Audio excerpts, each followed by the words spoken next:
আসসালামু আলাইকুম রহমতুল্লাহ। আল্লাহ সূরা নিসার 52 নম্বর আয়াতে বলেছেন, ইহারাই তাহারা যাহাদিওকে আল্লাহ নালত করিয়াছেন এবং আল্লাহ যাহাকে নালত করেন তুমি কখনো তাহার কোনো সাহায্যকারী পাইবে না। মহান আল্লাহ পবিত্র কালামুল্লাহ শরীফের সূরা নিসার 52 নম্বর আয়াতে বলতেছেন, ইহারাই তাহারা যাহাদিওকে আল্লাহ নালত করিয়াছেন। তাহলে কিছু মানুষকে আল্লাহ নালত করেছেন, ওরা কারা? এবং আল্লাহ যাহাকে নালত করেন তুমি কখনো তাহাদের কোনো সাহায্যকারী পাইবে না।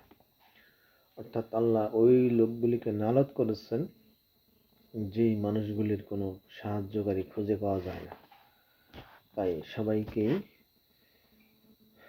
গুরু ধরিয়ে মুর্শিদের কাছে পাক পাঞ্জাতনকে ভালোবেসে বায়াত হইতে হবে। বায়াত না হইলে যে যার কাছে বায়াত হয় ওই ব্যক্তি ওনার পীরই ওনার মুর্শিদেই তিনার সাহায্যকারী, সে নারী হোক আর পুরুষ হোক।